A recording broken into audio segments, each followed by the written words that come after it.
జమ్ము ఏది అయినా ట్రై చెయ్యి ఆచి చికెన్ మసాలా. ఆచి చికెన్ మసాలా. పసిడి ప్రియులకు ఇది నిజంగానే శుభవార్త. గత కొన్నాళ్లుగా సామాన్యుడికి చుక్కలు చూపిస్తూ ఆకాశమే హద్దుగా దూసుకుపోయినటువంటి బంగారం ధరలు ఒక్కసారిగా దిగివచ్చాయి. ముఖ్యంగా పెళ్లిళ్ల సీజన్ ముంగిట ఉన్న వేళ పసిడి ధర భారీగా తగ్గడం కొనుగోలుదారులకు పెద్ద ఊరటనిస్తుంది. హైదరాబాద్ బులియన్ మార్కెట్లో ఇవాళ 24 క్యారెట్ల బంగారం ధర 1200 రూపాయల మేర ధర పతనమైపోయింది. దీంతో తులం బంగారం ధర ప్రస్తుతం 1,58,400 వద్ద ట్రేడ్ అవుతుంది. ధరలు మళ్ళీ పెరగకముందే జ్యువెలరీ షాపులకు వెళ్లడం ఉత్తమమని ఇప్పుడు మార్కెట్ నిపుణులు కూడా సూచిస్తున్నారు. మార్కెట్ సందడి ఇక ఈ ధరల తగ్గింపుతో ఇన్నాళ్ళు కస్టమర్లు లేక వెలవలపోయినటువంటి జ్యువెలరీ షాపులు మళ్ళీ కలకల్లాడుతున్నాయి. అందరూ కూడా షాపుల వద్దకు వెళ్ళి జ్యువెలరీ తీసుకోవడానికి ఆసక్తి చూపుతున్నారు. ఎందుకంటే మరలా పెరిగేటువంటి అవకాశం ఉంటే ఇబ్బంది అవుతుందని.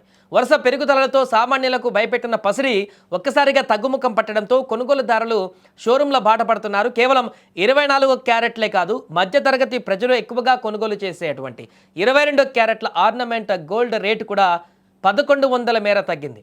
తెలుగు రాష్ట్రాలలోని ప్రధాన నగరాలైన హైదరాబాద్, విజయవాడ, విశాఖపట్నంలో ఈ తగ్గింపు స్పష్టంగా కనిపిస్తోంది. ఇన్వెస్టర్లకు బంపర్ ఆఫర్. బంగారం అంటే కేవలం అలంకరణే కాదు, అత్యుత్తమ పెట్టుబడి సాధనం కూడా. అందుకే ఈ తగ్గుదల ఇన్వెస్టర్లకు ఒక గోల్డెన్ ఛాన్స్ అని చెప్పాలి. ఆల్ టైమ్ హై రికార్డుతో పోలిస్తే ఇప్పుడు బంగారం ధర దాదాపు 20,000 రూపాయలు తక్కువగానే ఉందని ట్రేడ్ వర్గాలు విశ్లేషిస్తున్నాయి.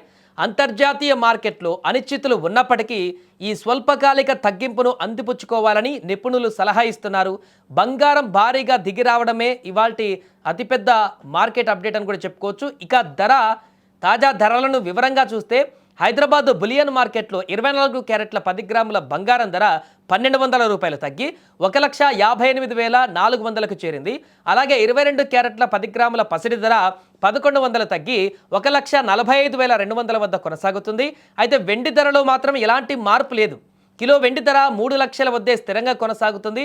రెండు తెలుగు రాష్ట్రాలలోని ప్రాంతాలను బట్టి ఈ ధరల్లో స్వల్ప తేడాలు ఉండవచ్చు అని కూడా మనం ఒకసారి అంచనా వేసుకోవచ్చు. మరొక వైపు బంగారం రేట్లు వరుసగా పెరుగుతూ ఆందోళన కలిగిస్తున్నటువంటి తరుణంలో ఈరోజు లభించిన ఈ ఊరటను వినియోగించుకోవాలని కూడా మార్కెట్ విశ్లేషకులు చెబుతున్నారు.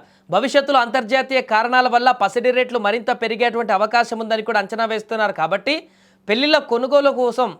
పెళ్లి కోసం కొనుక్కోవాలనుకున్న వారు ఇది సరైనటువంటి సమయం అంటూ కూడా చెప్తున్నారు. పెట్టుబడి పెట్టేవారైనా సరే ఇది సరైనటువంటి సమయంగా చెప్తున్నారు. ఏదేమైనా కూడా వరుసగా తగ్గుతూ వస్తున్నటువంటి బంగారం ధరలైతే మధ్యతరగతి సామాన్యులకైతే ఒక వరంలా మారింది. పెట్టుబడిదారులకు కూడా ఇది ఫ్యూచర్లో అద్భుతమైనటువంటి సమయంగా మారొచ్చు ఇప్పుడు పెట్టుబడి పెడితే. కాబట్టి ఈ యొక్క అవకాశాన్ని వినియోగించుకోవడానికి చాలామంది ఇప్పుడు షోరూంల వద్ద క్యూలు కడుతున్నారు.